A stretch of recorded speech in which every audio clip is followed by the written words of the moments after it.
we missed you, but we did have two. We had an amazing guest. We had a legendary Johnny Lee Shell joined us, and just so cool and chill and calm, and just so much history from that guy. Like he's just like just amazing. So Johnny Lee, we thank you. And then of course Jacob Knoll with he's his crazy cool song, and just he's got such a great vibe also. I love that guy. We get to do it. We're doing another show with him. Oh, he's playing with us again, isn't he, in a couple months? Yep, up in April, up in Port Hueneme.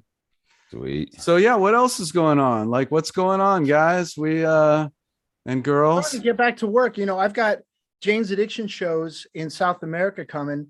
We're going to be in Santiago.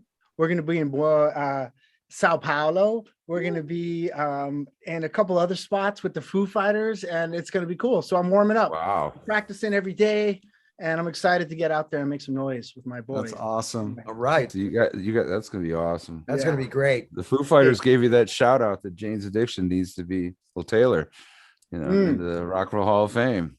Well, that worked. There it goes. Maybe Florida Legend. show. But in the universe, it could happen. Might be fun. Yeah. Jane's Addiction, the Rock and Roll Hall of Fame.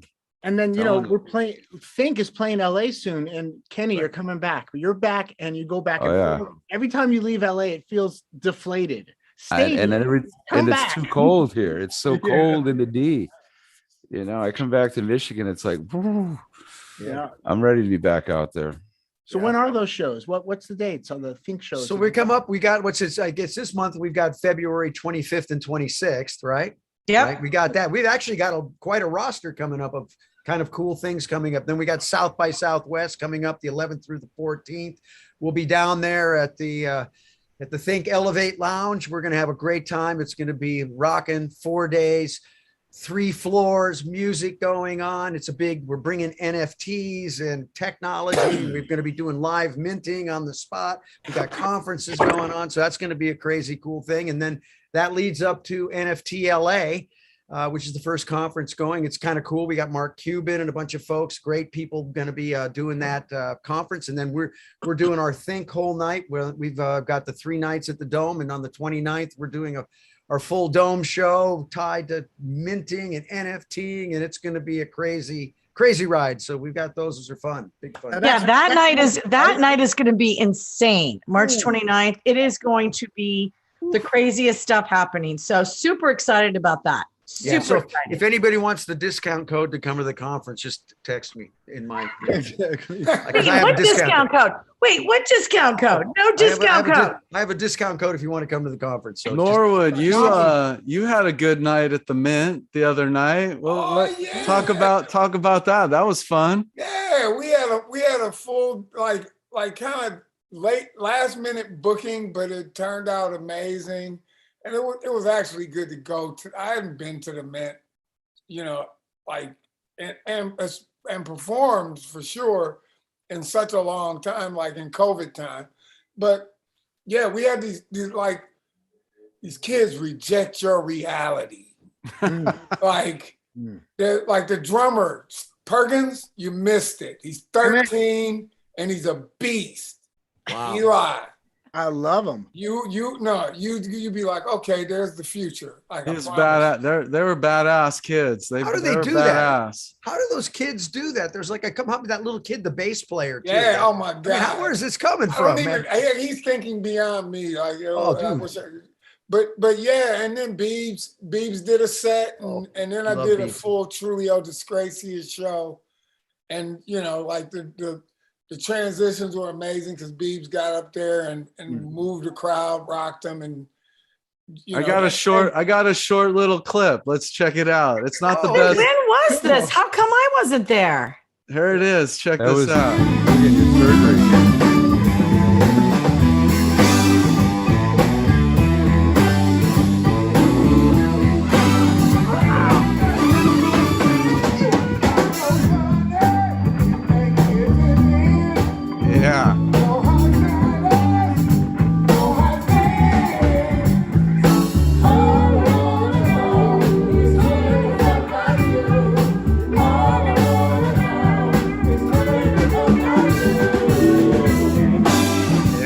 Norwood, that was badass.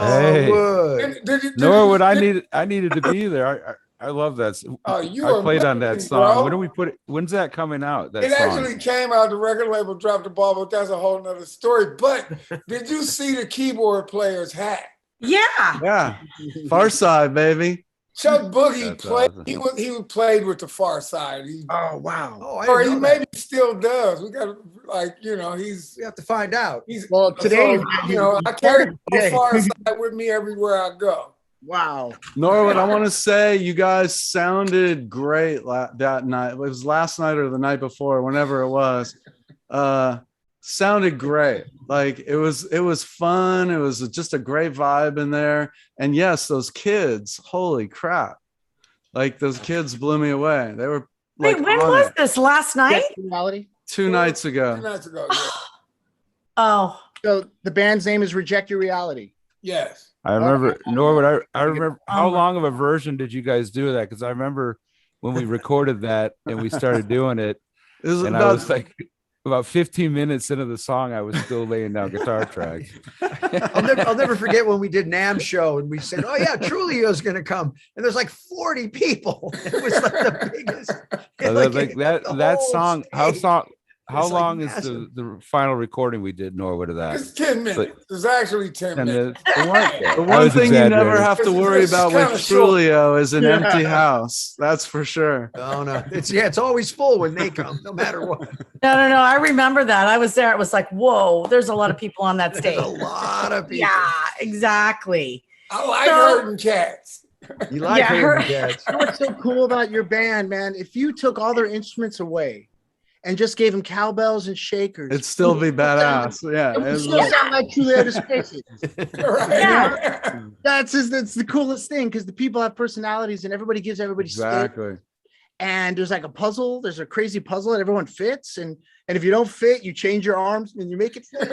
No, it's. I mean, Norwood. It's like how many years now? When it originally, I mean, I remember seeing Trulio and shit in late '80s, early '90s. Like, what year did you guys start? What year did you start it? Like really strong in 87.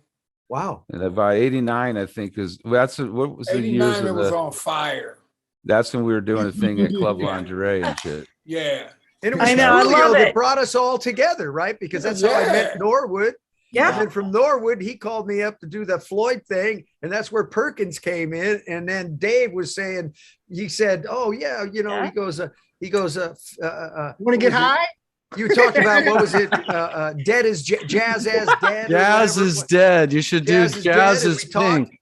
And now here we are, and now we're all together, Yeah. and that's how I got Yeah. it. So Norwood, Yeah. you're the glue, baby. You're Norwood, Yes, Norwood, you're the one Norwood. who's. Connective tissue. the You tissue. are. Norwood's always connected us. He's always. I know. looked And out then for it was us. so weird because then Kenny brought me to Norwood's show right. with Trulio. And then all of a sudden Scott Page comes walking up.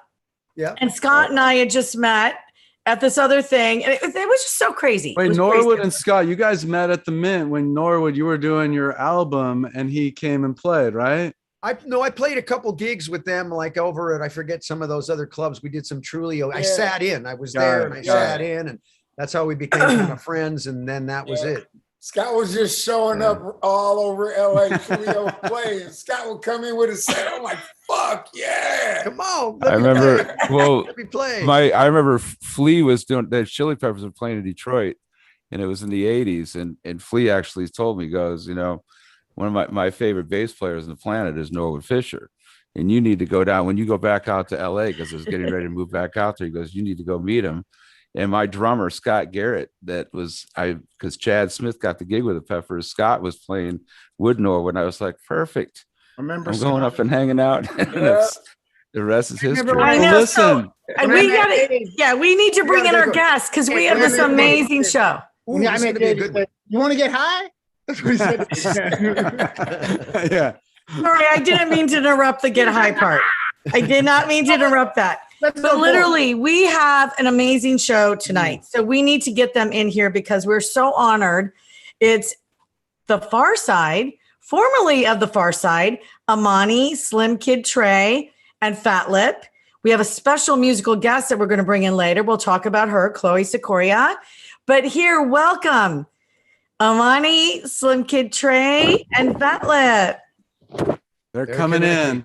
coming They're in. loading. Oh, They're there they loading. go. There's Trey. There's They're Slim loading. Kid What's Trey. good? Yes. How are we doing? Excellent. How are you? How's everybody? We're great. Good. We're Welcome. very to happy the to have Rock you and guys Talk on the show, right? This is you haven't done anything like this in a long time, right? Is that correct? Oh man, COVID has a lot of things. Yeah. A lot of little shows.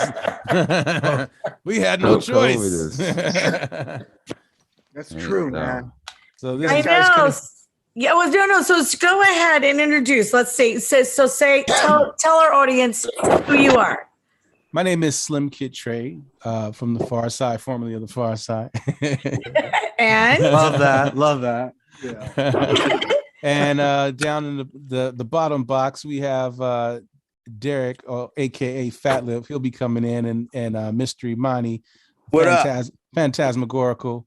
What up? The hip hop oracle. What up? What up? Welcome to the Rock and Talk show. How are you? I don't like to be inside.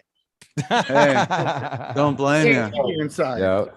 I like to touch the sun. Let the sun touch my skin and my face. Yeah, buddy. I That hear vitamin you D. there. and then I already over here on our right, who is this?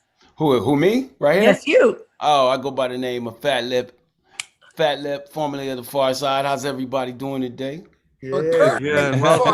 Great Welcome. having you guys. Happy to be here. Happy to be here. Yep. Welcome the Far Side, formerly of the Far Side. Yeah. The Rock and Y'all Talk got the show. best name change in rock and roll. There you nothing like this. Like, it was like, I know. what the fuck? Like, I mean, Hey. it's genius. It's It is genius. That's It- great. it's genius. it's a tongue twister. It is almost So like- Norwood, I think you want to talk about that for a hot second. no, I want to hear about it because Hey, I'm like, there's a few things that happen in rock and roll history, and this is one of them Oh. things. is it a palindrome?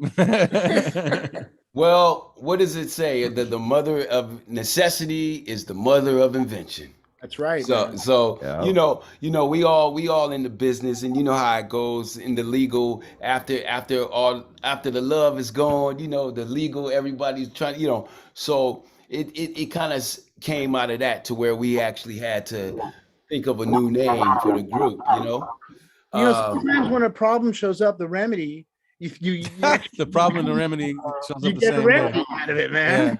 It's beautiful remedy. I think you guys just thought of that because you knew if this ever happened, you could just move it over, right? We switched the name at the beginning just in case we had to switch Exactly. it It out. was very well thought. I mean, it's pretty genius when you say, you know, the Far Side, formerly of the Far Side. Like it just doesn't get any better than that. And That's and what I I thought love, about that.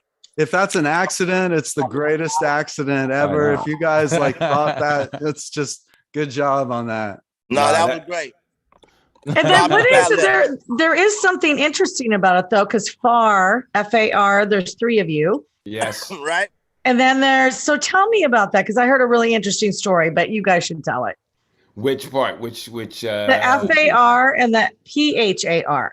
So yeah, I mean the actual, well, you know, it was four of us, and you know, I got out the group in '96, and Trey later got out after that, and then, you know, slowly but surely everyone left the group except one guy. He's still there.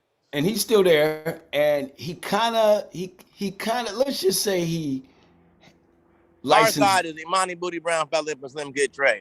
We had to dead the PH. Hold We up. can only do that Hold with up. four Hold people. up. Hold up. Let's just say he licensed the name PHARCYDE. He took the trademark. Yeah. Let's Okay. just- he took the trademark. And so we're like, man, we still want to tour. We still want to work, you know.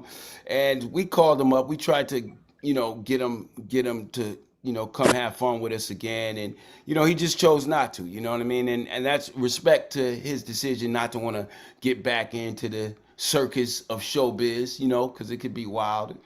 You know, we're all 50 years old, so yeah, that's understandable. But when we asked him, yo, can we get that name back? Can we? He was like, we kind of need that name to do shows. You know, they kind of want to put that name on the, you know, it's kind of a marquee that goes on the marquee, man. Yeah, it's kind of a big deal. We kind of all contribute to make that name something. So can we use that if you don't want to use that? And then, you know how when you call somebody and then it automatically goes to voicemail, you can tell like they declined your But the positive of this is the Pharcyde FAR, and you guys are back in business. Oh, right. Right. Oh, no. I say all that to say is like again, I started out saying, you know, necessity is the mother of invention. Right. You know, so yeah, we creative dudes, man. We always go. But the thing about it is what I realize is we're actually our own tribute band. Let's look at it like that. That's wow. Play it again.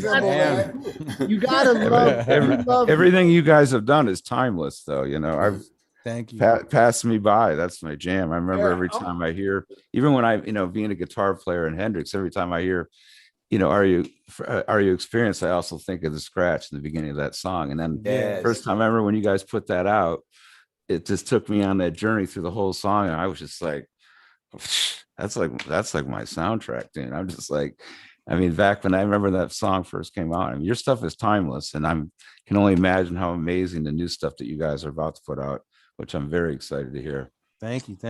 Appreciate 30 years from Bizarre Ride. That's crazy, right? Yeah.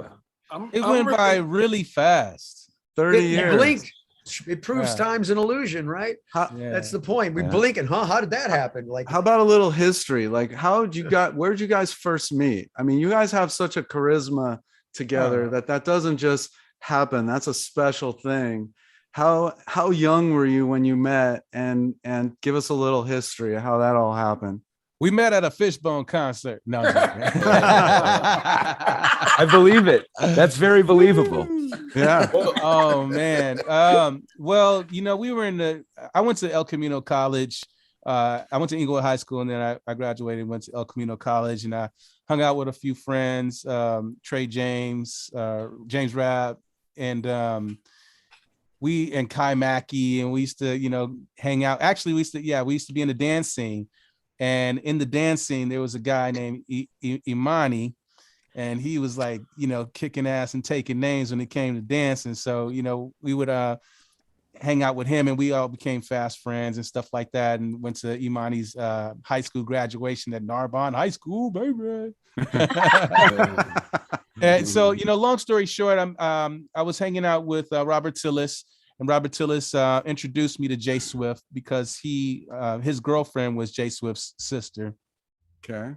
And so after meeting up with Jay Swift, we decided to do production work with him. He took us to SCU with Reggie Andrews, who was executive producer, like Patrice Rushen, some Rick James stuff. And oh my goodness.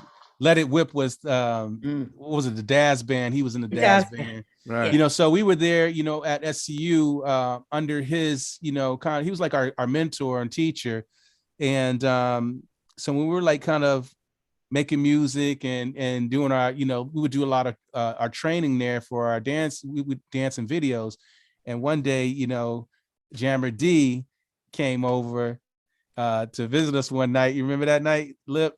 Jammer D is Lip, aka FatLip, and so that's kind of how we met Jammer D or FatLip, and did like some showcases, a lot of showcases with every record company known. We were there when Interscope was Third Stone back in the day, and then they became Interscope or something like that. Wow. And we were gonna be signed to Interscope, but then it was like us and Dr. Dre. So they went with Dr. Dre, and that whole thing did what it did. And we wound up going with Delicious Vinyl after all of the, things we went through, and also meeting up with Paul Stewart, who got us signed to Delicious Vinyl. So it's a lot to unpack, but It's That's a the best I can history, say. man. It's 30 That, years. that was the Delicious vinyl era. That was such a great era. Yeah, you know, That was. Delicious Vinyl, caught the eye because of, brand new heavies Yep. and the heavy rhyme experience too, with all the heavy hitters on that record. And we were like, yo, we about to jump over here with the heavy hitters and get on this record because they, offered us to be able to do that. And so we did. We did a song called Soul Flower. And when that was all done, you get this record back and you see all these heavyweight names on it, and then there's the Pharcyde. It's like, dang, man. It's like how, like, I thought our song was the least fresh of the whole dang thing. It was. But it was, it was. Because it had some heavy hitters on there, brand new heavies. But listen, yeah. Yo, people took to our stuff and we was like, this can't be real. You know what I mean? But it was very real, and it was just really crazy because even to this day, it was like, I don't know why people thought that, we stood out. We just stood out. It was really quirky up against everything because we respected everybody that was on right on that thing. And it was like, man, they gonna think we fucking around, Isn't it cool when you can do it your way and people notice it and they accept it, and the people that you grew up with or you're listening to are like, yeah, man, you're one of us. We're all together. This is the shit. Yeah. And it totally levels the playing field. We're just here to make music and art and reflect on the crap that world throws us and put it back into the music and the art. Exactly. The playing field ain't equal when you're dealing with people that got different budgets and different. I mean the music. Because our creativity has a dollar sign to it, because we can be as creative as we want, but if we don't have the dollars to fulfill that, to make that happen, we're gonna have to like take away, and then we're gonna have to use whatever they got to make our, to make our ideas. I gotta say this though. But, hey, one thing I can say is our imaginations was expensive. No, but here, you know what I mean? Like, yo, I gotta say this though. We came in the game, and like you said, we were very well accepted. Like, come on, man. Our first tour. Yeah, we were accepted. Yeah. De La Soul and Tribe, man. For me, like, you know what I'm saying? It's like, and this is like early 90s, man. It's like up until then, we was super duper rap fans, man. Like super duper rap fans. Yeah. The first place I ever went to was New York because of hip hop, right? And then you go to New York, that was where all the rappers was.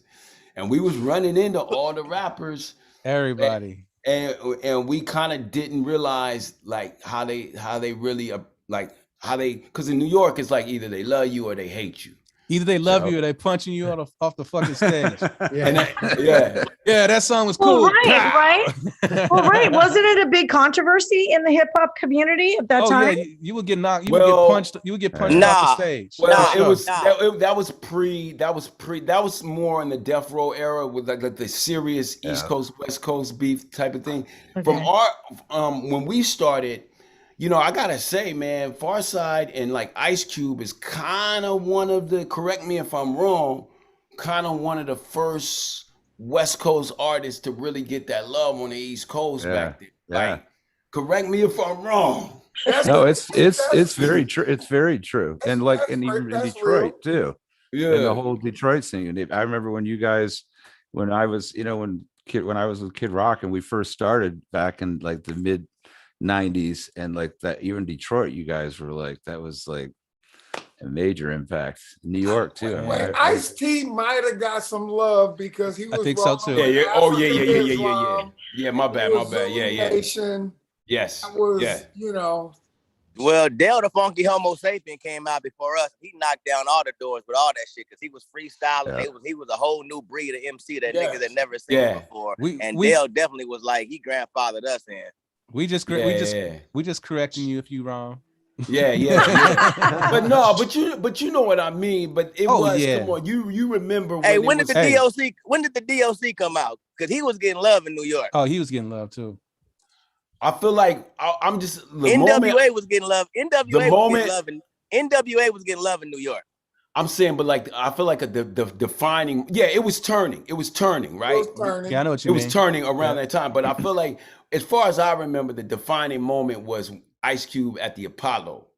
Like when they was like going, you know what I mean? Like to me, like that was a defining moment because I do remember when like it was all about yo, New York, you know what I mean? Just because that was the birthplace of hip hop, and just in high school, it was kind of like, you know, that's where breakdance, all the cool shit came from at that time came from New York. Oh, You know what I mean?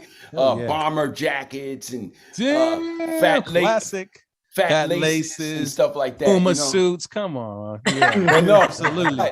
Absolutely. Wait, hold up. I mean, LA had its own dance scene too. That was did the going on. trendy And scene. we had Venice Beach and we had Radiotron. There was a lot of that stuff that was going on. A lot of people was going back and forth from New York and LA. You know what I mean? Bringing styles back and Egyptian lover. So, you know, the dance. Also, Joe didn't Cooley. don't we have 2 dancers here in the mix? Like, did some I was pretty amazing. Before I was an MC, I was a choreographer.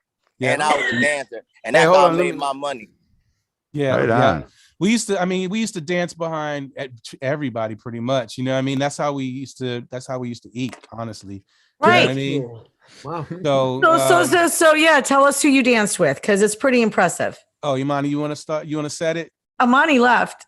No, he's right. No, Imani's there. No, Amani's there. Amani's there. FatLip is there. I'm just dark. It's just always nighttime when I'm around. That's all good. Come on, but my mother's a dancer. My mother graduated from college with a degree in fine arts. So I've been around dancing and staging and that kind of thing my whole life. So that was just what I did. And when I was like getting into hip hop, I was like in the 8th grade, and we used to go to like different schools and battle, like popping and whatever. We had like my crew was called the Kid City Crew, and we was b-boys and shit. And that was 7th, 8th grade. So we was always just doing not concerts, like talent shows and shit. And I started doing videos because Herb Albert had a video on North on South Street. A&M Records. He was the A in A&M Records, I believe. Herb Albert, and he had a video that Tony Basil, she was doing the choreography for him. She needed some dancers. And what happened was me and Fatima and Tish and Roma and Robert Robert Vincent. Yeah, and we used to have this crew, this other crew called Dynamite Soul with the homie Dags and some other people. And we would just be dancing all the time, and we used to be doing that in the club. And she was like, I want that vibe in the video. So we went to the Casa, and they just had us like doing a cypher, and it was black and white and shit. And it wasn't a lot of videos with dancing at the time. And like any nigga everywhere from Japan to LA to New York, everybody had their eyes on that video. And we was the dudes in the video, right? Yeah. And they like pull that video up, man. I want to see it right now. It's spun off. Was it North on South Street? Is one of them. And then that was the one that set it off. And then from there, it was just a host. It's like because we did two of his videos. Yeah, we did that. It was off that same album, and then they just started coming in. It was like Tracy Spencer, Bobby I forgot about New that. Edition, Guy, and then the top was just like the Michael Jackson shit. Like in between that, we were doing hella shit with like in Living Color because we knew Rosie Perez. Yeah, she was a choreographer. She was a choreographer in Living Color. So we was doing hella shit. Like anywhere that we had a dance class on La Cienega and Wilshire. Like we had like hella like Nickelodeon and Disney kids would come in to get their hip hop grind on their hip hop grizzle, and we'd be there like just giving them routines and giving them dance steps and shit. And like that was our hustle. And then we'd go back to the studio, like smoke weed and like vibe out with J Swift, making like demos, clowning and shit, whatever. Yep. And but it was mostly because of our voices. Like I wasn't trying to rap. Like rapping wasn't even nothing I was even trying to do. I was dancing fool. I was making money. I was getting girls. I wasn't tripping. Like that was my thing. I used to dance and shit. But J Swift and Miguel, like those are the dudes that was like, you guys voices. And then we was like kind of taking it kind of serious, but still not serious until Peace from the Freestyle Fellowship started coming around. And he was like blowing my wig back, and like we was all kind of like really like interested, like what you doing? Like you freestyle? This ain't written. Like what is this? And then he had a crew called the Freestyle Fellowship. They used to go to this place called Good Life, right? And like that's when shit just took a whole nother twist. And like we had our thing going on, but they had their thing going on. Everybody thought that everybody was doing something that nobody else was doing, and we all kind of like clashed at this spot, and everybody started saying like, oh, there's hella shit going on in LA, and you just started, the word got out. but they was like the guys, the lords, the kings of that was They their were the domain. guys. But that was just like one of the spots. LA was popping. You had the IE, you had Long Beach, you had like it was all over the spot. And this was like 90, 91. And then I went over to Japan with Roma and Robert, and we was doing shows in Japan, dancing, doing the house music. We were doing 3-hour shows, 2-hour shows with this artist named Hiroko. And we was like all over Japan making money. Like that's wait. Is that where you got in a little bit of trouble in Japan? No, that was way before. That was me. This is way before. Your timeline is off. The timeline before Pharcyde did not exist. Yeah, we were 2 for 2 at the time. I was getting my grizzle dancing. It was all about dancing. I wasn't trying to be no MC like that. I don't have no rapper dreams. Like that's not what I was cool. And then it got to the point where it's like, man, music is kind of dope. We had a situation, and then like the universe put you in where you're supposed to be at, and then one thing led to another. We started making raps. We met up with some people, and then it happened kind of fast.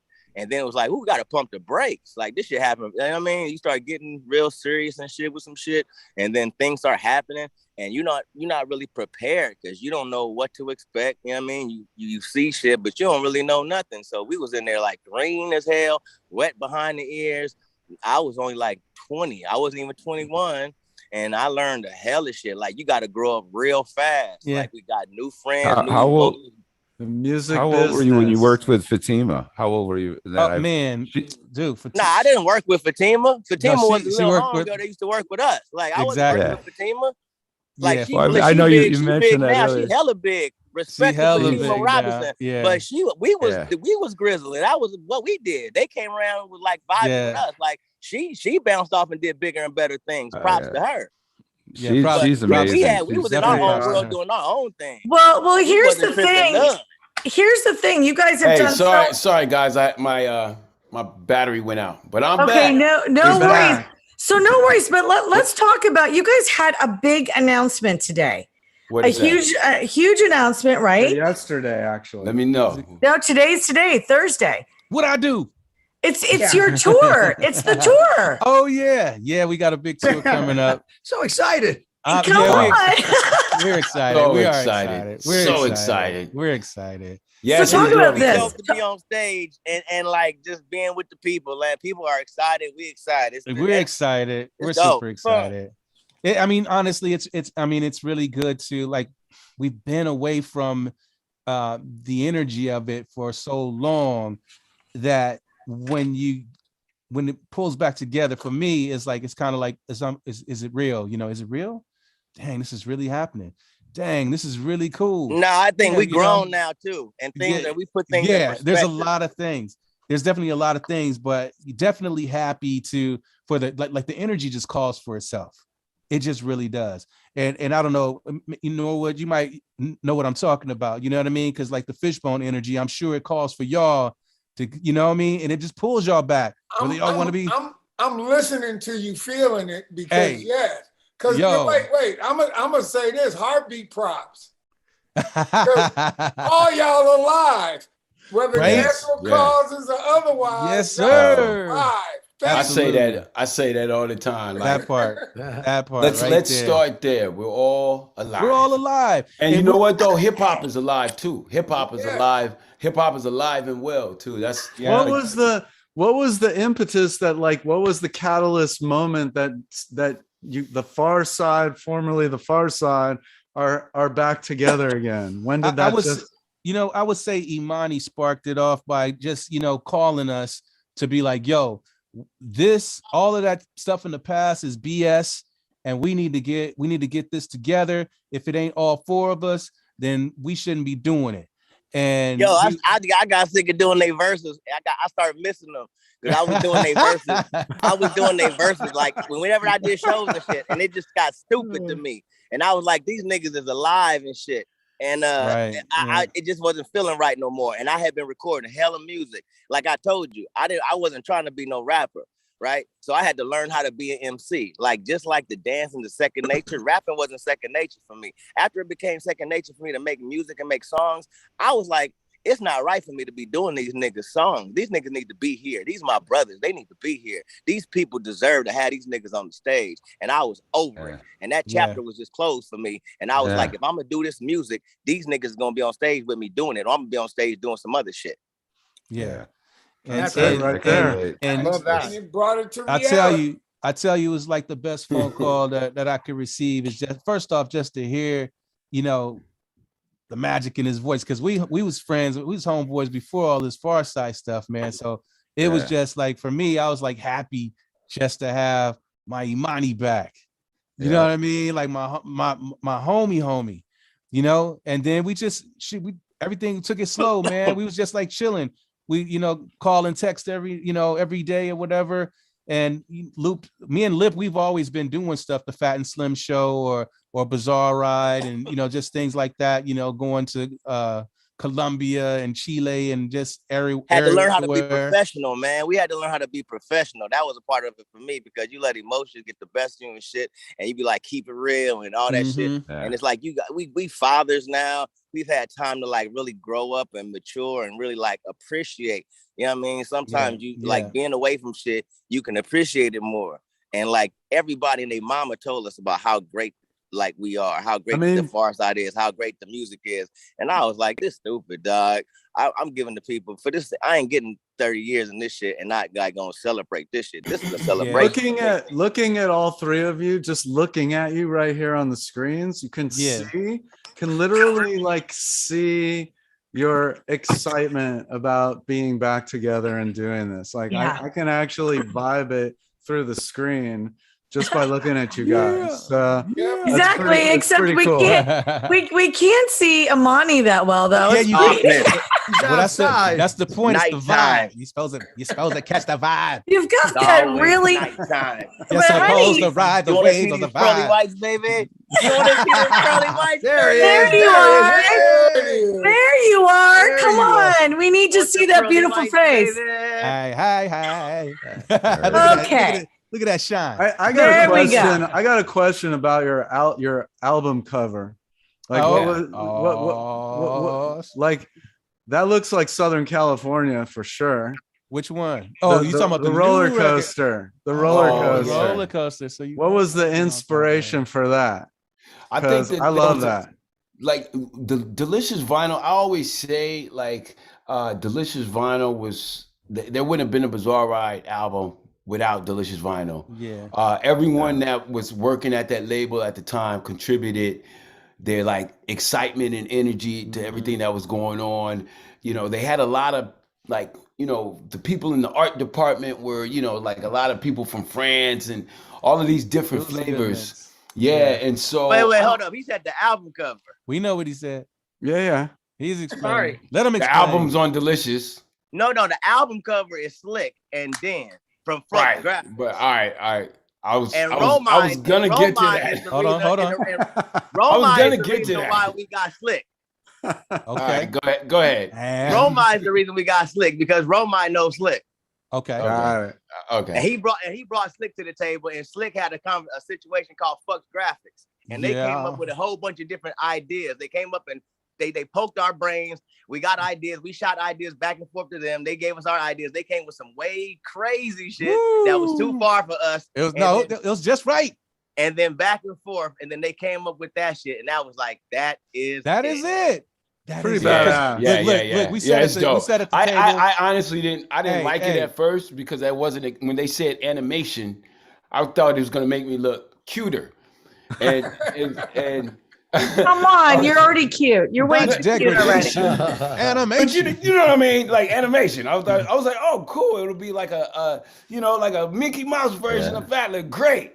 And then I looked at it. It was listen. It was historical enough. Dope. Hold on. It was historical enough for Guardians of the Galaxy. To draw something similar to it. You know what I mean? It's like they paid tribute to it, man. And that was I think it's badass. Like it's a great drawing, and we always thought it was a Bazaar Ride for sure. You know what I mean? And my mind was always, like as I had plenty of moments at Magic Mountain, and amusement park, theme parks and things like that. And it was like, man, this is a crazy ride that we're on, even to this day. It's still a bizarre ride to the far side. We still ain't got to the far side just yet because we far side, formerly other far side. You know, it's like you're still on your way. But the thing about the far side in itself is taking things to the furthest levels that you can. And that's what we took pride in. You know, when we stepped to the stage, it's like we took it to the furthest limits. When we got with that art, we took it to the furthest limits. You know what I mean? We like when we're sitting at the table, like coming up with back to the question about the album cover and what it is. Yeah. We sat at the table and we were like, what if this? What if that? We had a lot of what if questions. Yeah. What if what if a fire hydrant was pissing on a dog? Oh, that would be crazy. I think what I'm saying, like when I first seen it, it was one of those things. It's like there was no way I could have been ready to see that. You know what I mean? Because it's very original. You know what I mean? And this is like I wasn't expecting like that. And then like with the what prepared you for that? Yo, nothing prepares you. I wasn't ready. and the size of the actual artwork was huge. They brought this huge giant piece, and it's so classic. And when you look at it, you know, like what trips me out is an artist's imagination, and they can articulate that. Right. I'm like, dude, this is insane. Insane. You never really know. Like that's a lot of the stuff like we always dealt with, and the things that we're continually to deal with is the ideas, and like because that's really like the madness. It's so much. That's the madness. It's like we all got these ideas. No, it gotta be this way. Trust me, it gotta be this way. And then sometimes like. And you know, you never know which. Sometimes you be like, nah, that ain't. You know what I mean? But then you let it play out, and then you be like, oh, he was right. What were you guys listening to in fifth grade? Fifth grade. Oh, fifth grade. Oh, okay. Fifth grade. What were you listening? Let me go first. Fifth grade. Parliament Funkadelic. Rick James. Nice. Quincy Jones, I know Kavita, that's where I am. Yeah. Feedback. You know what I mean? Things that really took your mind to other worlds. So you know what I mean? So what year was that? 1982? Wait, hold on. Steely Dan. I just had to put it all out. Yes. I'm trying to get the year. I was listening to Herb Alpert in The Lonely Bull. So there you go. I was a trumpet player. 1982, I was listening to Michael Jackson. I was listening to exactly. Yeah. Exactly. Did you guys work with Rich and Tone? Did you guys work at all with those guys, the choreographers? They did a lot of Michael Jackson, Madonna, and all this stuff. Wait, FatLip, what were you listening to? But you said in fifth grade or 5 years old? Like fifth grade. Fifth grade. How old are you in fifth grade? You about 12. You're like 8 or 10. Like 8 or 9. 11 or 9. Oh, you're actually 9. like I was 18. No. Pop radio. You 10. like pop radio, the Beatles, Prince. You know, because of my older cousin. You know, you always got an older family member that's like 81. Oh, Bob Marley. Come on, man. Bob Marley. Of course. We just celebrated his birthday this last weekend, right? But you know what's crazy? Like right after fifth grade, like around junior high school, Ozzy Osbourne, baby. Oh yeah, Black Sabbath. Yeah. Come on, let's talk about it. Okay. Led Zeppelin and all of that, because that's that's that classic era, you know. Yeah. No, it's funny that you brought up Prince, because I grew up in Minnesota and I worked with Prince. I was one of his dancers. Wow. Damn. Really? Were you? I can see it. The more stay in the time. You had a great time. I did. That's why I was so into you guys when you were talking about dancing. No, she has good time. When I met Sheila. Oh, I'm sorry. Go ahead. No, I was going to say, when I met Sheila, I saw her dance and I said, holy cow, that girl can dance. And that was amazing. You said more than have good time. You said more than holy cow. Sheila just produced on Hulu, you guys, The Curse of Von Dutch. If you haven't seen it yet or heard of it, that's Sheila's just created that. So check it out. Kudos to that. Yeah, kudos. So what I wanted to say, because you're a dancer, is so Imani did dance in Michael Jackson's video. Yeah. So we were all at the audition, but he the one that got picked. Right? And boy, like Imani, he blew the top off. He blew the top off and got the part. That. He got the part so hard that the dances that you see in there is probably which video? Remember the Remember the time. Remember the nice. time. Yeah. I know it very well. Imani, do you remember the time? I wanted to ask you about, you mentioned Led Zeppelin and some in like harder rock. Yeah. When you guys are writing beats and putting loops and looking at records and listening to records and thinking like maybe this would be something good we can freestyle against, were you taking like beats from the rock records, or were you just taking hip hop and like funk beats? How did that start? Because I think we were taking, as a live drummer, I'm always interested. I think we were taking so what at was that in front time. of us, really. At that time, really, so the first thing was like when you're listening to Tribe, and I'll say De La Soul and Slick Rick and all of those records, early, late 80s. People's Instinctive We really Travels. wasn't really aware of how to produce and make beats, so we had no idea what we were listening to, really. Right. And I assumed that I don't even know if I was thinking about it, but I was just enjoying the music, and then when we started to try to make beats, it was just whatever was around. Yeah, with a lot of album happened. But I was like on a mission, like yo, where did he find these records? Like, where did they find these samples? We had no clue, but then, our mentor, Reggie Andrews, we mentioned him earlier. We happened to ask him, could we go through his record collection one time in his garage? And then that's where we found all of the records that ended up on our album. Yeah. Oh no, I'm sorry. Go ahead. I was gonna say, you're making me think of was that song "Quentin Is on His Way" when you put that out, and you had that.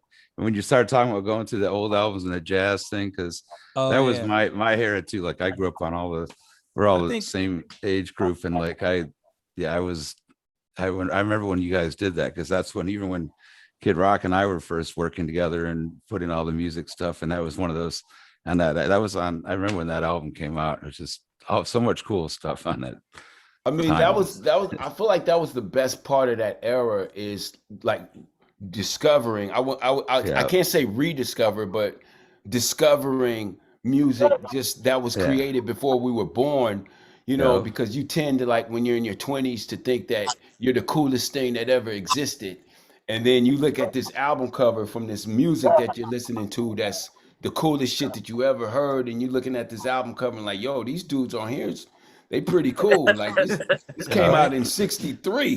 Like what? Yeah. And then we just went on, like, for before our album came out, we just went on this whole journey of exploring, like, eras of music of people that like that, Eddie Russ. That's where I got the my dear. It was Eddie Russ. Is that his name? No, I'm not saying it Eddie right. Jefferson. Eddie Jefferson was a jazz vocalist, and he put words to Miles Davis solos.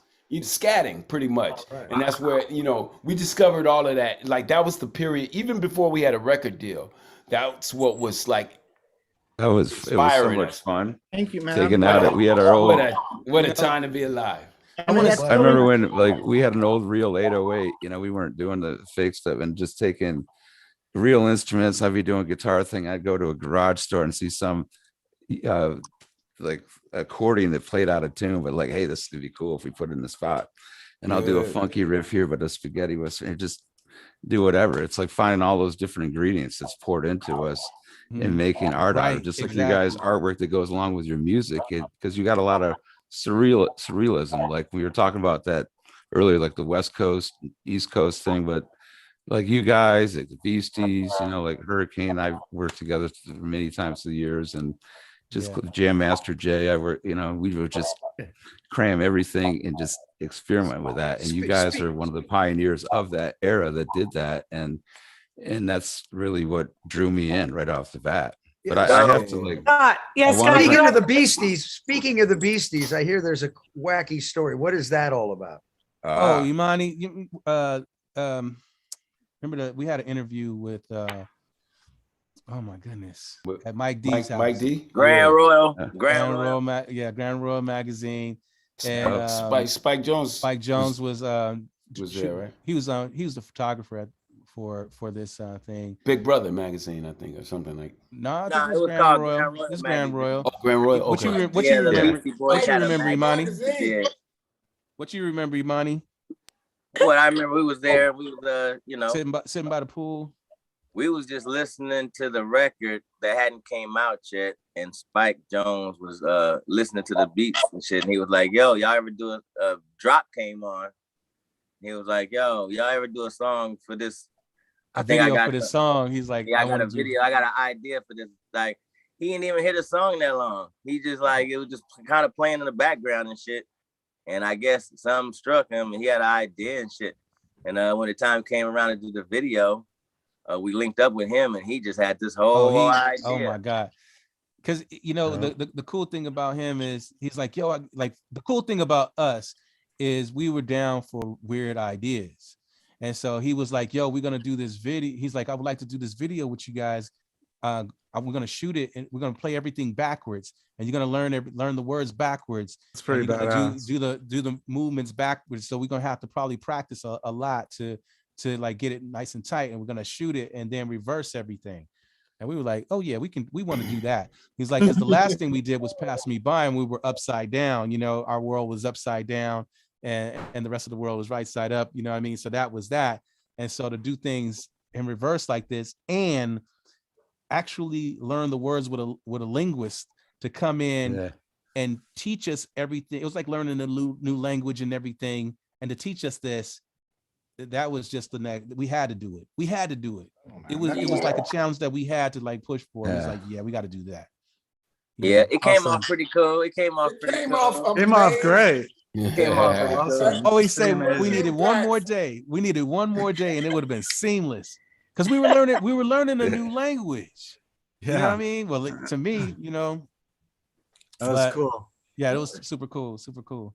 So before we move on, because there's so much to talk about, but I want to ask. well, no, Kenny. Yeah, I'm going to introduce you, Kenny, to talk about it because it is very special about how you guys worked with J Dilla, and Kenny actually knew Jay really well. So, oh wow, you know, Kenny, talk about that, and yeah, I think we should spend a moment in talking about your connection with J Dilla. Well, I just remember when Jay, you know, with like moving back from LA, you know, after the Northridge earthquake and being in Detroit. And that's when Bob and I started working with Kid Rock, and Jay actually, you know, James, he started, you know, working with you guys. And it was right before like me and Proof and Eminem and Jack White, we all were about to get signed and blow up.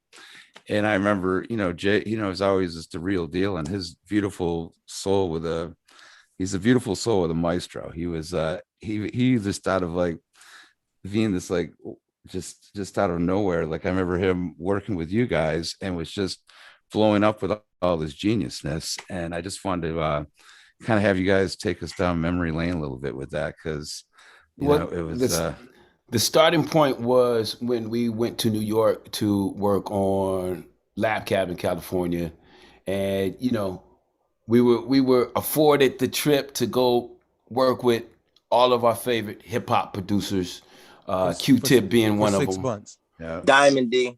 Yeah. And Q-Tip, I think, was busy at the time. And so he said, I might be a little busy, but I know a guy. I got a guy. And he gave us a CD, and No. We went to Q-Tip's house to listen to a cassette because we couldn't take it with us. Yeah, it wasn't no CD. We didn't have no CD. I remember a CD that said you don't JD. remember a CD because No, they we didn't had create one. cassettes, dog. But I had hella J cassettes, TDK, Meadows, 90 minutes. I had all tapes. It was all tapes. It was okay. Hold on. Is We it might have made the possible? CD Hold on. later. We Is might it have made the CD possible? later. Is it possible There'll be no in modifying. 1996 that there was a JD CD? Is it possible? I said we might have made a JD CD later, but it was a tape, my nigga. It was a cassette. Okay, I remember that. Let's just say it was a tape. And if you don't believe let's just say it was a tape. If you don't believe it was a cassette. No. It was a tape. It was a tape. All right, so I'm going with the tape, man. it was a tape. No. It was totally a tape. Because Mad Skills had the same tape. Because remember, No, it was that tape. remember all the How songs. do you know? What year was that? What year was that? Hold on. It was snippets, and everything was only like 30 seconds, and shit was going by hella fast. It wasn't like skipping around. It was real short snippets on shit, and we heard bullshit, we heard running, we heard drop. We heard all them beats, and we was like, oh hell no. Yeah. We gotta fuck with this dude. And we came back to LA and Wait, no, we was in New York for a minute. We was in New York for like 6 months. We recorded running. We recorded in New York for a while, yeah. Yeah, and this is before we met him. This is only Q-Tip giving us the tape of JD, and and then from just listening to it. I mean, no, we didn't record nothing because we recorded all the Dilla shit in LA. No, we recorded running. Now, we recorded running in New York. I will fight you on this. On the computer. Okay. I did my verse. Hold up. Oh shit. Yeah. No. You right. We mixed Dilla stuff in LA. Yeah. Because we recorded drops in New York for sure. Right. And it was a say day. You right. You wish it was a say day. What year was this? The CD. What year was this? It was 96. It was okay. Well, it was 83. It was so right. 96. It wasn't no 96, and it wasn't a goddamn CD. 95 on the record, nigga. It's 1995. Oh, is it 96? It was the same. You thought it was 1995. And you said 95 and not survive. We both said 95 on running. It's close to that because it was right when we signed Atlantic Records. When was Labcabin released? Wait, first of all, hold on. First of all, hold on. J Dilla. JD. JD. At that time, JD, for sure. At that time. He used to go by JD. He used to go by JD. And then... so we wrote, I don't know how many songs we did, but I know for a fact we did Running, and I'm going to say Battery Studio. It was one of those. Battery at one, Because... Or Chung King. The song Running was inspired by events that took place in the mean streets of New York. And we will not talk about them. Thank you. Yeah. It had to have been that time because it was really around that time when I met him, probably because I came back to Detroit and we were working on the first Devil Without a Cause album. And prior to that, and that's I remember when he went to work with you guys. And so it had to have been like 96, I think. But I remember that because he's the real deal. You know, he was so he came to Lip. He's joining you on your 96 year, but I got there. It's not the album came out in 1995. You're right. It's probably not. It was before we blew up. I know that. I was just listen, guys. There's no such thing as time, anyways. The first album came out. You are correct. 1992. Total illusion. The second album came out sometime in 1995. It was a 3-year span. The first album came out in November 92. The second album came out in 95. So that means it's 1995. Now that I'm old, the stress on my shoulders. Come on, man. No, but Jay, so we did that, but we hadn't met him yet, and then he came to LA, and we had the crib, we had the house that we dubbed Labcabin.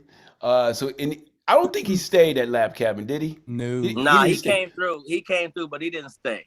He used to stay at that Orchid Hotel all the time. So that was back in the days where we just had the studio locked out for months, and the studio was just open, and whatever we needed was at our disposal to create. And JD was just in the studio the whole time. Like we was off running. At that time, we was kind of feeling ourselves in the industry, in our celebrity status at that time, because that was kind of like after the passing me by success and everything. I think I had a Q45 at that time. You did. So, and so I was more humble. I had an Isuzu Trooper. I was more humble. We was out in about. I remember just being out and about at that time, and like we wasn't coming to the studio as much back then. But every time we would come, JD would be right in front of that MPC. Yeah. And nobody Awesome. making beats. Yeah. Nobody knew he rapped at this point. Hmm. And Yeah, he came out of like I said, that was around the time period when I wasn't until I moved back there and stuff where I actually met him and through everybody and was like blown away. It was Wow. like he's a maestro. Let's I know. actually, on the J Dilla subject, just I don't know if any of you guys know Amp Fiddler. Yeah. Yeah, of Yeah. course. Yes. Yeah. Yeah, played with Amp's the guy that gave it to Dilla on the MPC, damn. right? We met Yeah. Amp Fiddler. We met Amp Fiddler on Lollapalooza. He was playing with George Clinton, and we used to kick it. We used to kick it with him, and that's how we met Amp Fiddler. So we known that for a hell of long. Yes, it's a beautiful brother. Yeah. Beautiful world, man. Wow. So let's talk a little bit because we have a special musical guest that we're gonna bring in a little bit, Chloe, that I think you guys all know. But this whole thing is you guys are back in business, right? Yes. You do have music out. It's not a Pharcyde album, No. but it is music from Spirit of the Nation, Spirit of the Yes. Nation. right? Yep. Can you tell us about this because it's really unique? I think this red cassette, all of the things about it is very unique and interesting. So Yeah. tell us about why you did this and how do we find it and all the good stuff. Imani, Before you do that, I have a question. How do you separate yourself from being Pharcyde and being somebody else if it's the same people on the record? Exactly. It's just like exactly. Smoking mirrors. It's like people. It's called schizophrenia. Yeah. You can blame you can't. Go You ahead. can Go ahead, blame your Imani. other self. Compartmentalizing. Okay, for Spirit of the Nation. That's my brother. That's my cousin. And he just had a game plan. He had been working on music, working on beats. He has a group called Lunar Heights, and they had been always, underground, staple, doing their thing in Oakland. And he does a lot of things in the city of Oakland, and he had a situation where he was able to help us put together some music, and he wanted all 4 members, but he reached out to Roma, and Roma didn't want to have anything to do with it. And I had been working with him since he was 14 years old. So I know what he was capable of. So he already knew where I stood with him. And he was like, he knew FatLip, and he knows Trey. So he was just trying to really I would talk to him about, things, when I need somebody to talk to. And he was like, he's like a good mentor, even though he's younger than me. He's really in a position where to help people out, with different situations. And so, he felt that from the outside looking, he felt that we needed to just have not a mediator, but just somebody that can kind of see all sides and still just keep it, a certain way. And if it worked out, then it worked out really good. He had a vision and it was executed. So now our part of it is just to do these shows, re-energize the people, let them know we back in business, celebrate the 30th year anniversary and slang these tapes. It's 500 limited copies. You can go to Spirit of the Nation or you can go to the Pharcyde IG and just click the link.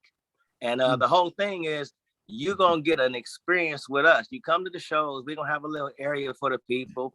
You get to hang out with us, sign, whatever, take pictures, whatever. But it's like a fan appreciation thing. We wouldn't just give back a little something. Yeah. And the cassette is like a golden ticket. You know what I mean? You investing in us. Like we don't have no record label besides my cousin. That's the only thing it is. So it's people asking well, what are we getting? You get an experience, and that's what it is, an experience with us. And this is what it is, 30-year anniversary. I thank everybody that's down the road with us. It's gonna be fly and hell, fun as fuck. No shit. No shit. So Trey, tell us about how the QR code works and what that's all about. Oh, well, that's the good thing about, if a person, kind of purchases the CD. I mean, not the CD. The cassette. Lip when they're a CD. So if they get the cassette, Imani has the 242nd cassette. I have the 333rd cassette. But you should be able to you can either play it in a boom box or you can hit the QR code and it'll give you the download for to have the digital for yourself. You know what I mean? So Man, And the ticket. It's the golden ticket. So like they can go to any show that they want to, but they just have to register which show they want to go to, and then this cassette will get you into that show. This cassette will get you to hang out with us. You know what I mean, and so on and so forth. It's kind of an NFT, but not being an NFT, right? Right. So you got to NFT this thing. You guys are already there, you know right? It's kind of like an NFT because only 500 folks is going to get this. And that means the resale value of any one of these things down the line is probably going to be crazy. You got to do an NFT because that's the concept, right? Because then you guys should talk with Scott after the show. My game. I love that game. Well, if we're talking NFTs in the 30-year anniversary, check this out. So the plan is, should I tell them the plan? Yeah. I don't tell them the plan. Go ahead. The plan is just us. To do everybody else. So we got this project out, that's a little appetizer. But, it's 30-year anniversary. Our first album came out 30 years ago, November 24th. Wow. So 2022, November 24th, what we gonna do? We selling. We gonna have a record for y'all. We gonna sell 30 NFTs. 30 of them. But it's going to be a Pharcyde album released. I think that's a badass idea. November 24th. Another brilliant idea. Now, when you say bad, do you mean like terrible, or do you mean good? Bad meaning bad, or bad meaning good. There we go. I think bad still has the same connotation as it did back anywhere. So, Trey, we all have a bad. You ain't nothing. That's the Run DMC. There we have a deep connection we gotta acknowledge too. Reggae on the River. Yep, with Carol Bruno. Rest in peace, Carol. Oh man. So Carol, for those that don't know, Carol, go ahead. Tell a little bit about Carol. For those that don't know, Carol Bruno was a person that, ran Reggae on the River. And, coming up, in my solo career side of things with my Liberation album, I did a lot of touring up in the North Cal area, and ran into Carol Bruno, who became my manager at the time, because I was like doing a lot of things by myself, and Carol Bruno was like, yo, I got connections here and there, blah blah blah. And so I think we were at the Mateel first, doing a show at the Mateel, and then later we were able to do Reggae on the River, and it was just an incredible scene, man. Like the audience was, it's just like, I think I was barefoot. Healing. Like it was, you know what I mean? You and everybody else. You gotta be Reggae on the River. I was definitely a hip hop hippie around that time. Hey, where was that? This was Humboldt in County. North. Oh. Yeah, Mendocino. Was it Mendocino? It was basically initially at a place called French's Camp, which was just north of the Mendocino County line, so it was in Humboldt County. Yeah. Then we expanded across the county line, so we were in 2 counties. Yeah, Nice. So Carol Bruno, I think she hooked me up with like Michael Franti and stuff like that. So we did a lot. Me and Michael Franti did a lot of touring together when I was, with Carol Bruno. was that your Ozo Motley? Were you at Michael's wedding? No, I wasn't. My son played drums with Ethan Tucker at Michael's wedding. Wow. At the party, yeah. Okay. Yeah, man. But Carol Bruno, for me, just as like she was an amazing woman that brought this community together. Yeah, exactly. Formed a festival built by the community that became a world-class festival, unlike anything else in the world.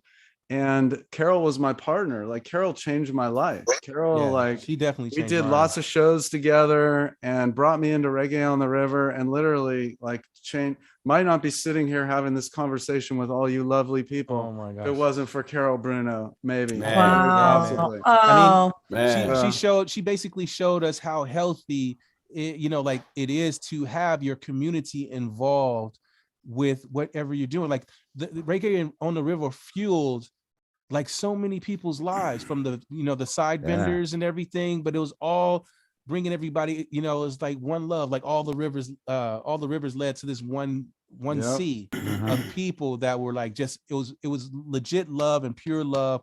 There was nothing fake about it. and man, I take it with me everywhere I go. It's You know, like a beautiful island of misfit toys. I've you got know? all of that. Yes.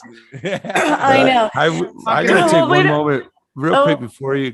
I know Yeah, you're because gonna I have to bring in Chloe. So go ahead. so bring it Chloe's subject, but I'd like to, I'll take a moment to, just send some love. We lost the Queen of Funk, Betty Davis, Oh, man. yesterday. Oh, yes, and, yes, yes. And I think we all can agree that Come just down. Introduce Jimi Hendrix to Miles Davis. Oh, Wow. Wow. Wow. yeah, Like, Yeah, that's it's, enough. Yeah, Right? exactly. yeah, Exactly. I know, right? Oh, good. Yeah. I would have loved it. Just brew. She did the world a favor. We Yeah. heard the That's rumors. right. Yeah, Wait, the Pointer Sisters was her background singers. yeah. You know, Well, this Gregorico from Sly and the Family Stone was her drummer, and Larry Graham was her bassist. Wow. Damn. wow. I love Well, this Let's this just do a whole only show on- inspires. Oh, go ahead, Steven. We need to do a whole show on rhythm sections. Me and Norwood need to talk for like 3 hours about bass and drums. Yeah. I'm gonna promise you before the year's We up. could. Actually, that would be a fun Yeah. show to do. You know, but listening to what we were talking about, Carol and Betty, and you know what, you guys still have a lot more work to do. You have to inspire. Thank you. You have to inspire, and look what they've done, and everyone that's touched, each one of your souls and what you do. And now you're coming out, 30-year tour, brand new stuff. Yeah, you got to keep going. And I can even just relate, like from your dancing careers to your music career. These kids out there, like seriously, anybody, that doesn't even have to be a kid. You have a lot to give yet. Thank you. You got to keep going.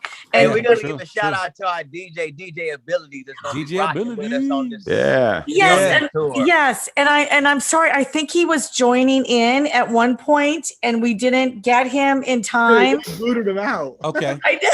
It's like- Oh, no. I know he's a brilliant man that So he was coming in, Recognized. right? Because we do want to give him credit, because DJ Abilities is your sort He's of our DJ. Yep. Right. secret weapon on the tour, right? That's right. Yes. That's He's right. gonna do his little thing, and he's gonna do a thing with us, so it's gonna go down. I know Yeah. you just announced the tour, but when's it actually starting? Where are you guys hitting? Where are you going? First show is in Miami, Yeah. April 3rd. Yeah. And And the last show is in Los Angeles, May 14th. Where? Yeah. 1720. 1720. Yeah. But we also have one at the observatory. Yeah. mhm. May 11th. I was with Mike Ross the other night, and he told me to send love to all you guys. By What's the up? way, Like, What up? so, Also, there you Right. go. Rick, also Rick before we move on, Think is the band. Me, Norwood, Scott, and Kenny. I think you need a live band to do a cut. I Yes. agree. Let's make That's go. now we're talking. Let's gotta go. get- That'd be a sick collab for sure. I mean, I did. You're out there. You know the That'd be- date of the LA show. That's all I'm gonna say. Okay. We just said Yeah. the date of the All right, LA show. look. Quick rundown of the tour: Miami, Atlanta, Nashville, Charlotte, Harrisburg, Pennsylvania, New York, Fort Wayne, Pontiac, excuse me, is that whatever? Michigan. Moving along. There. Pontiac. Indiana, Minneapolis, some other shit I can't pronounce. Austin, Texas, Dallas, Texas, possibly. Denver, Great Falls, Eugene, Portland, Seattle, Bend, Oregon, Santa Cruz, Oakland, San Diego, Santa Ana, San Luis Obispo, Las Vegas. Damn, I already lost. And I lost Good my to see voice. you. And- I lost my voice already. It's good that they booked the tour, so you were Back close there in by, all the Florida. California shots. Yeah. Say it again, say it again. Yeah. Cannabis is legal. It's okay in California. Right? But I Yeah. remember when it wasn't legal. Yeah. Well, I think we all do, right? I think we all. I remember when it Kidding me. wasn't. I remember when it wasn't legal, and I was talking to Carol Bruno, and we were just like, man, I was like, Carol, what would happen if it became legal? She's like, well, that would mess things up for me. Well, that's something that Dave Moss knows about, because coming from Humboldt, you know both sides, before Mhm. legal and after And legal. after legal. Right. it's really a change, you know what I mean? Like, because there's, you know, the market is just spread out. It's different. And those that, you know, had, you know, like they can sell it, it was a culture. Basically, the people that put Reggae on the River on are the people who gave Humboldt County its reputation for the best marijuana in the world. Long before Reggae on the River. And they came together and put it on. And part of the ethos of the festival was, I mean, artists loved coming to Reggae on the River because they got hooked up big time. Like everybody got flour.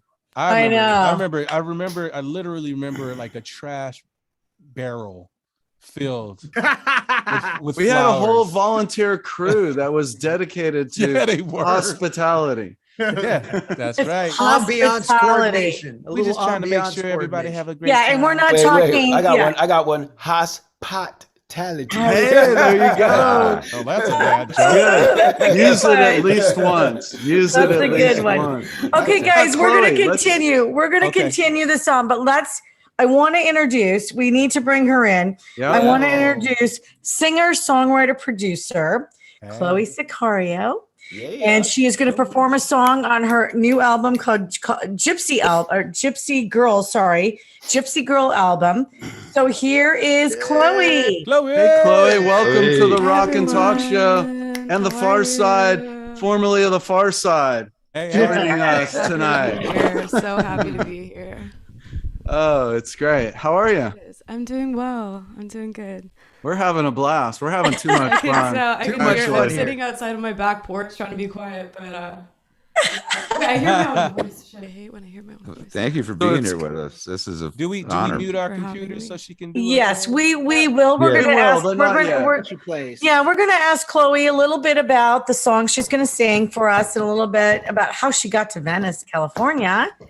And then once she starts playing, we'll mute. Where are you from first? I'm from Boston, Massachusetts. So let's hear it. How'd you get to Venice? I've moved 30 times in my life. And talk into the mic. Okay, I will. There you go. Can you guys possibly mute, or is it? You gotta mute. You gotta mute FatLip because he's right next. That's what it is. It's like some radioactive. FatLip's right there. Yes, that's it. Okay, perfect. We got it. I was hearing myself through his own thing. Got it. Wow. Okay, good. Yeah.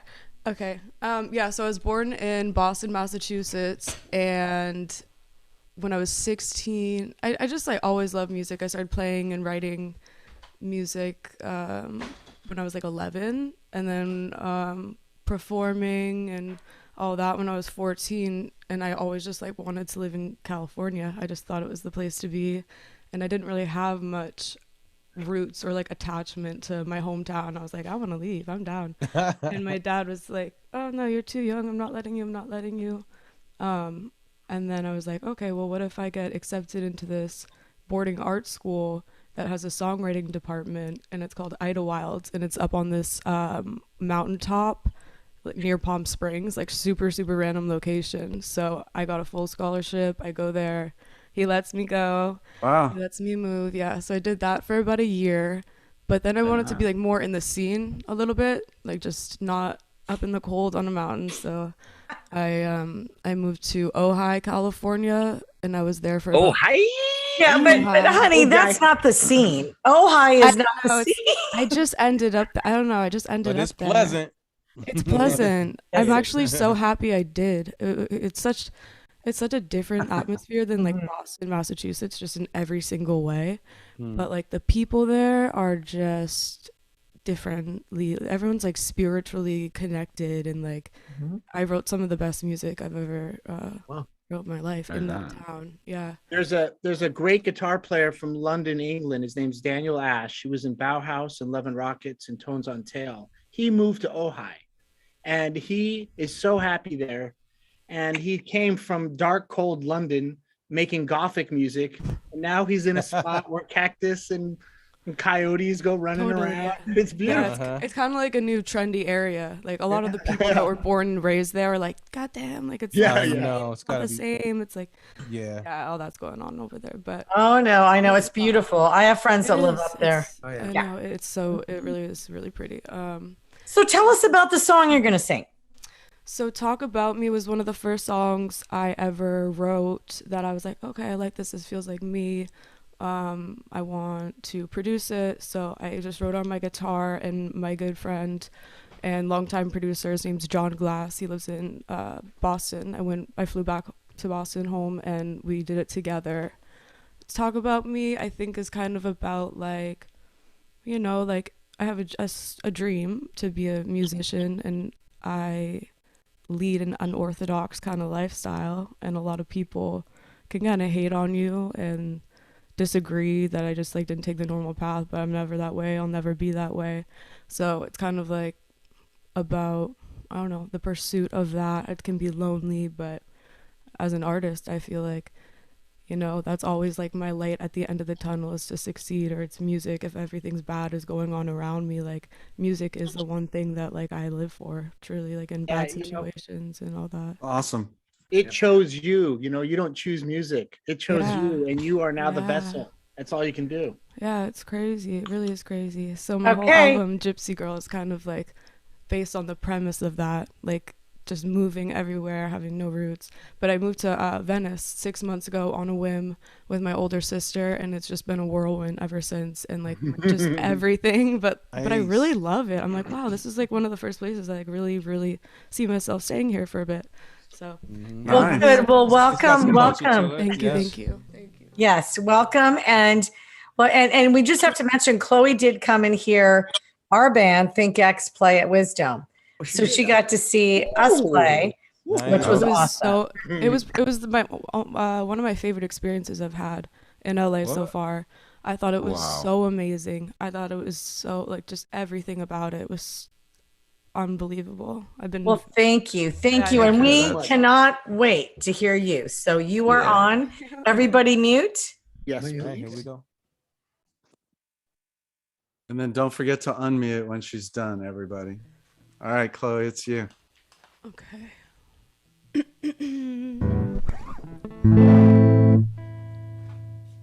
And let me know if any audio things off. Like just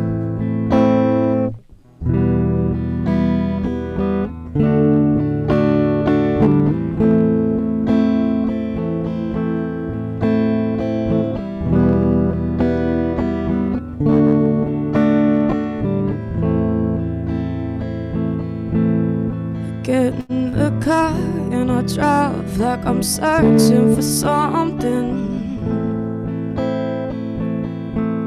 Whenever I go fast, but I'm running from nothing.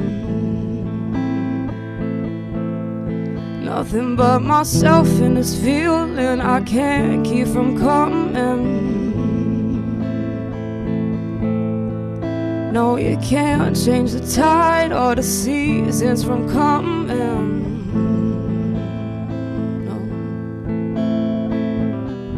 No watch, no car, no plan. No boy, no smoke, no drink. Keep going, the fuck you think about me? What's hard, the latest trend? Caught there before you did. So think twice before you speak about me. And I say to myself, there's no fear in becoming. No. But I look left and right, still I don't see nobody. And you've got something that I never did see. You've got something that I long to be. You shine like a star and everybody gon' see. Now you'll make it eventually. And so I keep my head up, keep my head strong. No watch, no car, no plan. No boy, no smoke, no drink. Keep going, the fuck you think about me? What's at the latest trend? Cop there before you did. So think twice before you speak about me.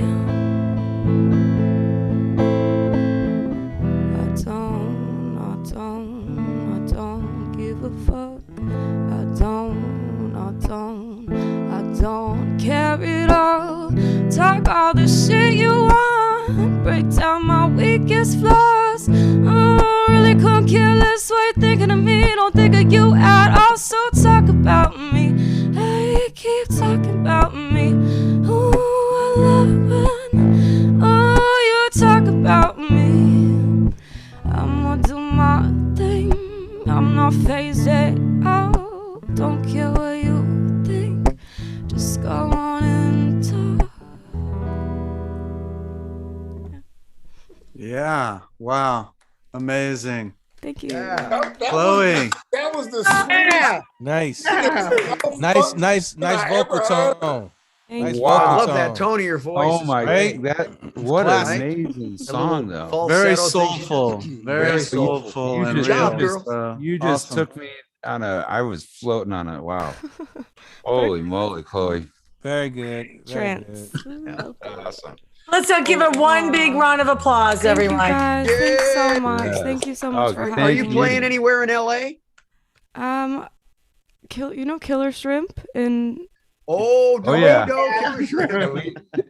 Yeah, no, wow. no, it's We, in, Sheila really knows it well. I And know. the shrimp knows us. The shrimp. Yes. It's a cool place. I saw Erica Badu's daughter play there, and it was just like really jazzy underground. I was Nice. like, damn, this is Yeah. sick. And blah. Well, we have to give credit where credit is due. Think X, Scott Page, and these guys right here helped open that speakeasy. Yeah, we used to play that all the time. No way. Wow. Yeah, it's one of my favorite. It's actually one of my favorite rooms in all of Los Angeles to play. It sounds so good in that room. It's It is a fun. good room. It's a good vibe. Great. We've had some good times. Kid Frost and I were talking. He has like an idea of doing a low rider kind of theme over there. He'll perform, and then I think he's producing the Sinceres. I don't know if you've heard about that band, but they're amazing. And then I would kind of do something at the end, but COVID has been weird, you know how it is. But, Yeah. but hopefully soon, hopefully Yeah. within the next month or two. I've been writing a lot. I'm really excited to get back into the studio. And yeah, I feel like the past like 6 months, my life has changed drastically. So I'm just trying to like focus on right now. And Well, we want to come play on your record too. let's Yeah. go. I'm Nice, so nice, down. nice, I'm nice, so nice. down. I would love How many musicians to come instruments do join me. you play? You produce? I play the piano. I play guitar. Has always been my main instrument since I was a kid. Like that's how I learned to write songs. And then I've worked with, when I was younger, when I first moved out to LA, I was working with some producers, and I had like ideas for what I wanted the songs to be executed like, and I just felt like no one could really capture it exactly how I wanted it. It's in your And head. so yeah, and it was like, it's close, but it's just like not it entirely. So I learned Logic Pro, but then I had my ex-boyfriend had Ableton, Nice. so I got It's- pretty yeah. good at Ableton using the push and all that. So I would just sit in my room all day and just vibe out and like just do my thing, and that's how I wrote my album. Was in my bedroom, yeah. But I feel like now that I have an album that's like, I listen to it and I'm like, I did that, and like that's my style. I'm willing and more open to work with other producers because it's like I have like a basis of a sound that they kind of can understand and That's build off. That's respectable. Get your sound, you know what I mean? Get your sound down. Yeah, Get you your gotta Jackson keep- down. You know what I It's mean? all about wearing your own clothes, right? You got to Absolutely. have your Yeah, own it's- clothes on. It's your That's the vibe. key. I And mean, that's what you especially- have. You've got a very unique Yeah. twist to your voice. Especially with And that the way your tone, man. falsettos, it's fantastic. It's Yeah. it's Thank you so amazing. much. Especially with I- that tone, I you got to just love create it. your own space of what you're doing. You know what I Exactly. mean? Because like you got to bring us into your world. The way you sing sounds like we're supposed to enter a world of sorts. Totally. Yeah, Know you what I'm took me on a saying? dynamic Yep. journey. Oh my god, Yeah. that's like the best compliment The ever. 'Cause dynamics when I of that write it, journey. when I write it, I actually don't like to be when I write music. I don't like to be around anyone. Like I'll just play stuff and then I freestyle for like 5 minutes long, and it is like I feel like I go into like a spiritual trance. So I think you'll be able to like kind of break out of that once you establish you. Once you establish you, then it won't matter who's around at the other point, you know, because you will bring them into your world, just like you're bringing us into the world right now. You know what I'm saying? Awesome. So it's like, let me establish like what a room in my world looks like. You know what I mean? It's almost like I don't want nobody to come to my house until I have all the parts together. Yeah. Once that's there, then everybody walks in, and then millions of records sold. Why? Because you found your you. You know what I mean? Yeah. Oh, that was so well said. That's really, yeah, 100%. 100%. Okay, guys. Well, this is where we have to say we have to wrap it up, right? What a fun night. We're having too much fun. Such a great night. And I think, we have, that's right. You can't, FatLip can't put his mic on. But Imani, you can. Imani, you can put your mic on. Well, FatLip, go join Chloe in her room, or vice versa. I want to know when if does anybody come up to him and say, "Hey, man, I'm going to give you a fat lip if you don't." Usually me. Wait, I can't do that. Exactly. I'll give you a fat lip. I know. I did want to say one more thing, Chloe, to you. Chloe? What's that? I wanted to say one thing to you, that you really have a lot of patience in your delivery. And it's hard to do that when the camera's on and people are watching, and take a breath. And I love, as a drummer, when everything's just behind the beat. Playing with Norwood is a big I recognize behind the beat when you play with Norwood. And you have a great feel, and you strum, and you just gently lay the music in the spot where it needs to be. So it was great, man. It was great to listen to. Yeah, you're one of my icons. Like, picture. You see this picture right here? This is a one of a kind Jane's Addiction. That's a block. Is that block? It's a block. Yeah. And he gave it to me because you hold the record for one of my top 5 favorite songs to perform live. I would for you. I would for that song. I'm like, oh wow, I would love to hear that. How you like them apples? Well, back to the picture, yeah, I can I can see free drum tracks for life right now. Exactly. Let's go. Okay, so guys, we're gonna wrap it up. This was a great show. Oh, great. Thank you all for being here.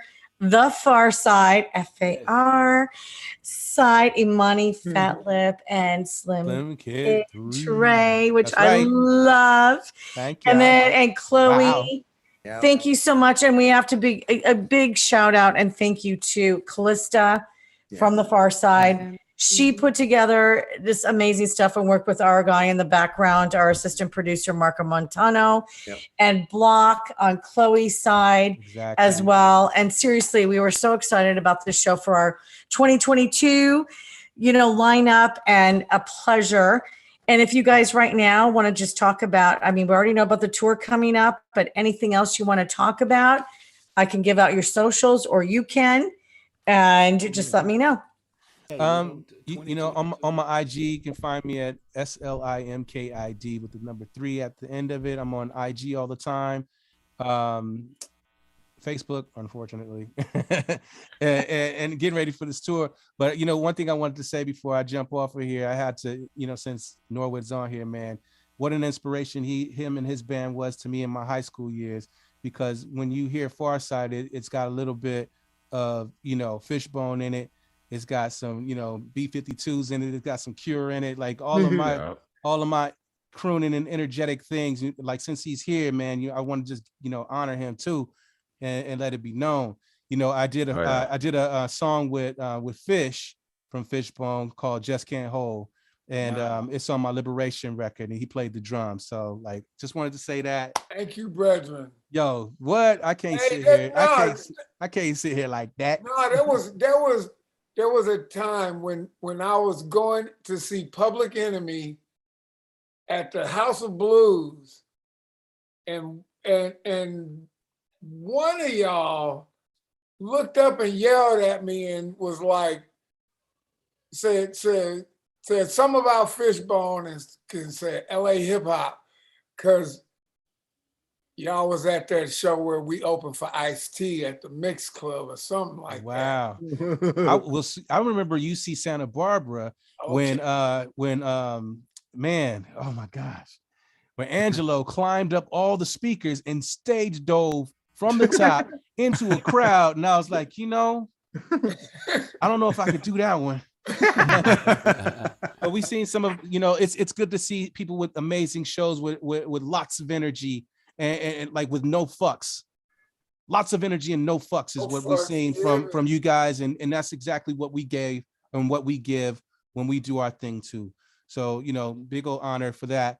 Imani, where can fans find you, man? Yeah, Imani, your microphone is off. Turn your mute. I'm unmuted. There you go. There you go. Tell us where you at, man. Man, I can be found on IG, Imani_Can. That's about it.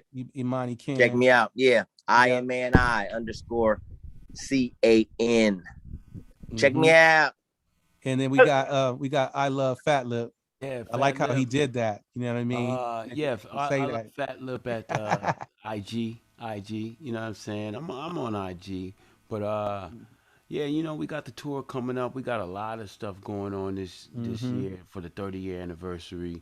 Everybody's re-energized and inspired and just tapping back in to that energy that really changed all of our lives. Is that I forgot who said it. No, somebody said it. Just that somebody that changed your life. You know what I mean? That's some real stuff right there. So like being around that energy, including Block, and everybody that's been a part of this journey that started 30 years ago. And yeah, man, we just having fun with it. And the LA show, man, what's up?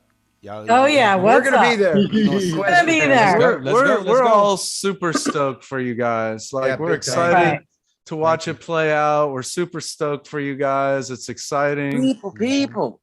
And okay, and we're gonna also just want to add the Pharcyde socials at Pharcyde242. Yep, is the handle, and hashtag Pharcyde, the Pharcyde tour, and at Bizarre Ride are all the places you can find out where you guys are going to be and check you guys out. And get Chloe, the get the red tape. Get the red tape. And Chloe, where do we find you? On Spotify, Apple, Amazon, every streaming platform, and my Instagram is my main social media I use. It's just at Chloe Cicoria, CHLOE CICORA.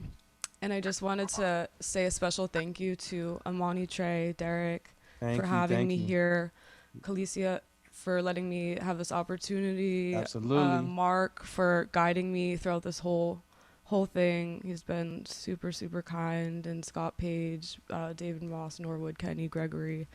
Black. Great meeting all of you guys. And pleasure. Really, everybody here. And I just am very, very grateful for this opportunity, and we were happy to have it for you. Thank you for calling me and being so kind and sweet and supportive. I'm just very, very grateful. All right, we made a record. I hope we all start make some timeless music all together and very. Wait, we should all just get together. Let's go. Don't go away. Nobody leave just yet. Okay. This is a record-breaking show for us, right? This is the longest show. Are we good, Sheila? Are we good? We're good. Okay, I'm gonna take us all out. Everybody, hang in. Stay around for 2 seconds because we've all been here for a long time. But tune in for our next show, February 24th. We have rock and roll historian and author Greg Benoff and drumming legend Jimmy Dianda of Bullet. Hell yeah, that's gonna be fun. Jimmy D.